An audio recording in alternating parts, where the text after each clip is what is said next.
Poco antes de finalizar la Segunda Guerra Mundial, los países más poderosos liderados por Estados Unidos e Inglaterra se reunieron en territorio norteamericano para definir el nuevo orden económico mundial de la posguerra.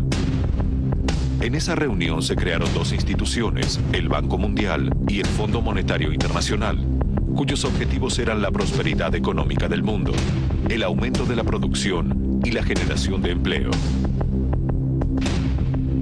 50 años más tarde, la mayoría de los países latinoamericanos que aplicaron las políticas del FMI atraviesan intensas crisis económicas y sociales y deben soportar la injerencia del organismo internacional que los presiona para que paguen sus deudas.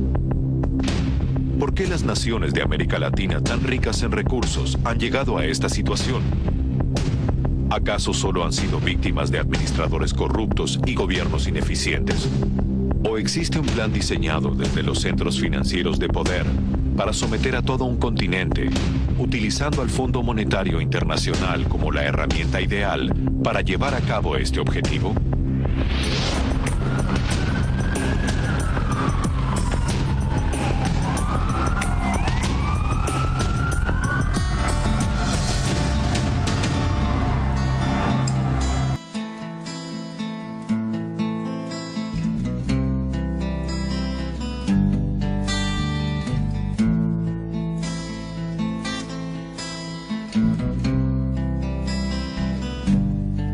¿Qué es el Banco Mundial? El Banco Mundial es una fuente crucial de asistencia financiera y técnica para los países en desarrollo de todo el mundo y ayuda a los gobiernos de estos a luchar por toda la pobreza administrando el dinero y los conocimientos técnicos especializados necesarios para realizar una amplia variedad de proyectos, entre ellos la educación, salud, infraestructura, comunicaciones y reformas fiscales y entre muchos otros. Miguel Ángel. Vamos con la siguiente pregunta. ¿Cuál es la diferencia entre Banco Mundial y el grupo del Banco Mundial? Bueno, Banco Mundial se refiere exclusivamente al Banco Internacional de Reconstrucción y Fomento y a la Asociación Internacional de Fomento. Ya en tanto, el grupo del Banco Mundial integra 5 instituciones íntimamente ligadas que trabajan en estrecha colaboración con miras a reducir la pobreza. El Banco Mundial y las 3 organismos más, la Cooperación Financiera Internacional, y entre ellas la conforma el Organismo Multilateral de Garantía de Inversiones y el Centro Internacional de Arreglo de Diferencias Relativas e Inversiones. Bueno, ¿quiénes son los dueños de este banco? Bueno, el Banco Mundial es especie de cooperativa en la cual hay 187 países miembros que son accionistas. Accionista no va como es aquella persona natural o jurídica en que es propietaria de acciones de los distintos tipos de sociedades anónimas. Más que todo va haciendo eso. Bueno, doctor, acá, ¿quién es el presidente del banco y cómo es elegido para ser presidente? Bueno, el presidente en la actualidad, hoy en día, es Jim Yong Kim. Es el presidente número 12 del Banco Mundial. El presidente es el directivo ejecutivo del banco y también encabeza las 5 organizaciones interrelacionadas que componen el grupo del Banco Mundial, que ya las nombré, que en la anterior pregunta que ustedes me dijeron. Ahí está. Bueno, ¿y cómo se convierte un país? ¿Qué tiene que hacer un país para llegar a ser miembro del Banco Mundial? Bueno, de acuerdo con el convenio constituido del Banco Internacional de Reconstrucción y Fomento, para que un país se convierta en miembro del Banco Mundial debe ingresar al Fondo Monetario Internacional. Si el país desea formar parte de la cooperación financiera internacional, tiene que pertenecer al Banco Mundial Internacional de Reconstrucción y Fomento, para después conocer los detalles de los procedimientos de adhesión y suscripción a cada organización. ¿Qué es un Fondo Monetario Internacional? Bueno, en sí el Fondo Monetario Internacional es una función financiera cuya función es ayudar a sus países miembros a mejorar la economía, en parte mediante la estabilización de los tipos de cambio y la solución de los problemas de balanza en pagos, más que todo en pagos. ¿Cuál es la misión del Fondo Monetario Internacional? Bueno, la misión es fomentar la cooperación monetaria internacional. Entre otro aspecto es facilitar la expansión y el crecimiento equilibrado del comercio internacional. Fomentar y establecer un sistema multilateral de pagos y a poner a disposición de los países miembros con dificultades de pago los recursos generales del Fondo Monetario Internacional de la institución. Bueno, doctor, háblenos sobre cuál es el propósito del Fondo Monetario Internacional. El Fondo Monetario Internacional fue creado para promover la estabilidad de los tipos de cambio, el crecimiento equilibrado del comercio internacional y el establecimiento de un sistema multilateral de pago, como lo decía en la pregunta anterior, y promover asistencia financiera temporal a los miembros del fondo con problemas de balance de pago, con la intención de reducir la amenaza al sistema internacional. Doctor, ¿y cuáles son las funciones del Fondo Monetario Internacional? Bueno, en sí nuestra organización del Fondo Monetario Internacional tiene varios aspectos de las funciones. En primer lugar tenemos la vigilancia de las economías de los miembros del Fondo Monetario Internacional con énfasis especial en las políticas cambiarias. En segundo aspecto tenemos la provisión de asistencia financiera y la forma de créditos y préstamos a los miembros con problemas de balance de gastos para apoyar, digamos así, al ajuste y a la reforma en sí. En tercer lugar tenemos la provisión de asistencia técnica para la ejecución de la política fiscal y monetaria del Fondo Monetario hacia los préstamos que les hacemos a los países miembros de nuestra organización. Bueno, doctor, ¿cuáles son las principales áreas del trabajo del Fondo Monetario Internacional? Entre las principales áreas de trabajo de la Organización del Fondo Monetario Internacional tenemos la supervisión, la asistencia financiera y la asistencia técnica, que son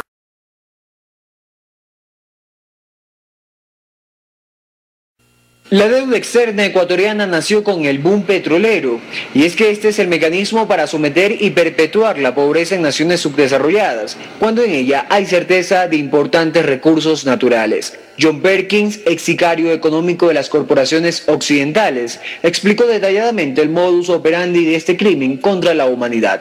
Pero quizás la más común es que primero identificamos un país que tiene recursos como petróleo, después concertamos un enorme préstamo a ese país por parte del Banco Mundial o una de sus organizaciones hermanas. Pero el dinero nunca llega realmente a ese país, sino que va a parar a nuestras grandes corporaciones para construir infraestructura, plantas eléctricas, parques industriales, puertos, cosas que benefician a una minoría rica de ese país, además de a nuestras corporaciones, pero que realmente no llega a la mayoría de la gente en absoluto. Sin embargo, esa gente, el país entero, se queda soportando una enorme deuda. El instrumento deuda externa queda entonces claro que no es otra cosa que conceder préstamos a naciones subdesarrolladas, pero ricas en recursos, obligarles a invertir esos préstamos en negocios para corporaciones internacionales, imponerles normas, mutilar su desarrollo y reproducir un ciclo infinito de pobreza sobre el que se fundamenta la riqueza de las potencias mundiales. Ecuador fue una víctima más de este perverso sistema antilatinoamericano. Políticas públicas por los condicionamientos de organismos crediticios que impusieron formas ilegales e ilegítimas de una negociación que favorecía a los bancos y no a las personas, a los bancos y no a la naturaleza, a los bancos y no al sistema productivo, sino al sistema especulativo, no a la economía de la producción, sino a la economía de la especulación. En ese sentido, los impactos negativos de esta deuda sometieron a los países de América Latina a un dogal, a una imposición, a procesos de corrupción y de negociación de pago de intereses y de deuda que sacrificó nuestras economías, limitó las posibilidades de crecimiento y desarrollo económico. La historia de la deuda externa ecuatoriana y su ilegitimidad quedó al descubierto cuando el gobierno ecuatoriano, convencido de su ilegitimidad, decidió realizar su auditoría. Según el informe de la Comisión Auditora, en 30 años se solicitaron 286 créditos por 12.500 millones de dólares. Tuvo como principales responsables a presidentes de la República, ministros, funcionarios, directivos del Banco Central y la Junta Monetaria, diplomáticos, representantes de entidades del sector público. Los comisionados informan que en muchos casos los préstamos no se usaban para programas de salud, educación o desarrollo. Ponen como ejemplo un préstamo de $1.500.000 del Banco Mundial para modernizar la salud. El 92% del dinero se usó para consultorías o estudios.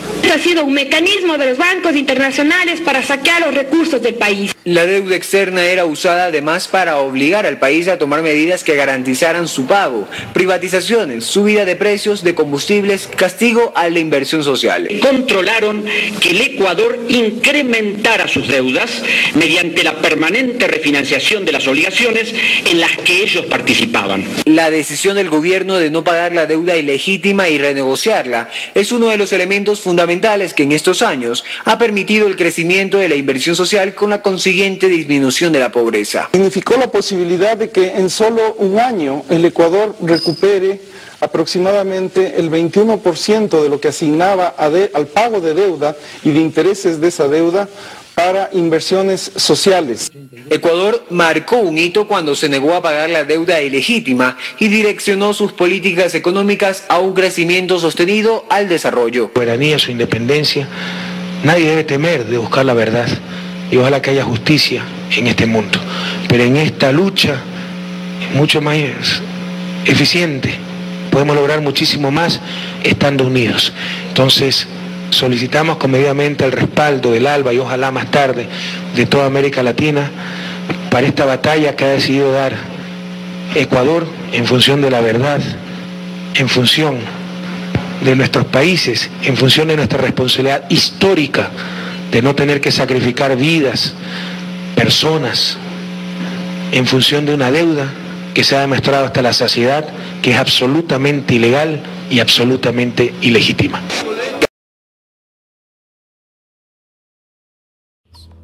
El Banco Mundial y el Fondo Monetario Internacional, los cuales sirven de representantes de los intereses corporativos transnacionales, proporcionan préstamos gigantescos a países con problemas con intereses muy altos. Y entonces, una vez que los países están hasta el cuello en deudas y no pueden pagar, aplican las medidas de austeridad. Las empresas llegan y arrasan, establecen fábricas donde explotan al obrero y quitan sus recursos naturales.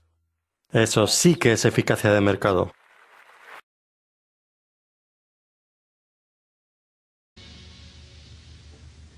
Lo siento, pero yo no quiero ser emperador. Ese no es mi oficio.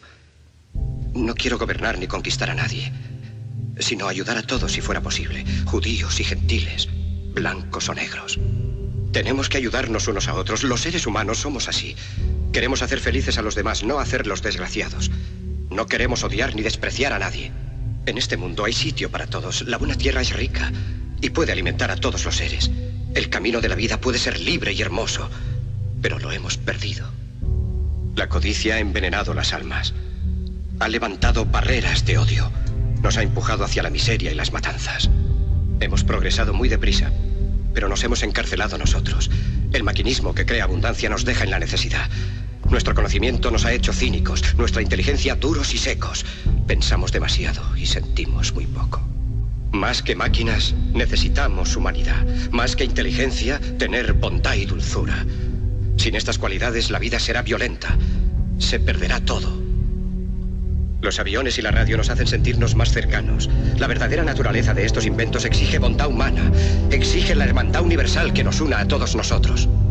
Ahora mismo mi voz llega a millones de seres en todo el mundo. A millones de hombres desesperados, mujeres y niños. Víctimas de un sistema que hace torturar a los hombres y encarcelar a gentes inocentes. A los que puedan oírme les digo, no desesperéis. La desdicha que padecemos no es más que la pasajera codicia y la amargura de hombres que deben seguir el camino del progreso humano. El odio de los hombres pasará y caerán los dictadores y el poder que le quitaron al pueblo se le reintegrará al pueblo. Y así, mientras el hombre exista, la libertad no perecerá. Soldados, no os rindáis a esos hombres, que en realidad os desprecian, os esclavizan, reglamentan vuestras vidas y os dicen lo que tenéis que hacer, que pensar y que sentir. Os barren el cerebro, os ceban, os tratan como a ganado y como a carne de cañón. No os entreguéis a estos individuos inhumanos, hombres máquinas, con cerebros y corazones de máquinas. Vosotros no sois máquinas, no sois ganado, sois hombres. Lleváis el amor de la humanidad en vuestros corazones, no el odio. Solo los que no aman odian, los que no aman y los inhumanos. Soldados, no luchéis por la esclavitud, sino por la libertad. En el capítulo 17 de San Lucas se lee: el reino de Dios está dentro del hombre, no de un hombre ni de un grupo de hombres, sino de todos los hombres, en vosotros. Vosotros, el pueblo, tenéis el poder. El poder de crear máquinas, el poder de crear felicidad. Vosotros, el pueblo, tenéis el poder de hacer esta vida libre y hermosa, de convertirla en una maravillosa aventura. En nombre de la democracia, utilicemos ese poder, actuando todos unidos. Luchemos por un mundo nuevo, digno y noble, que garantice a los hombres trabajo y dé a la juventud un futuro y a la vejez seguridad. Con la promesa de esas cosas, las fieras alcanzaron el poder, pero mintieron, no han cumplido sus promesas, ni nunca las cumplirán. Los dictadores son libres solo ellos, pero esclavizan al pueblo. Luchemos ahora para hacer nosotros realidad lo prometido. Todos a luchar para libertar al mundo, para derribar barreras nacionales, para eliminar la ambición, el odio y la intolerancia. Luchemos por el mundo de la razón. Un mundo donde la ciencia, donde el progreso nos conduzca a todos a la felicidad. Soldados, en nombre de la democracia, debemos unirnos todos.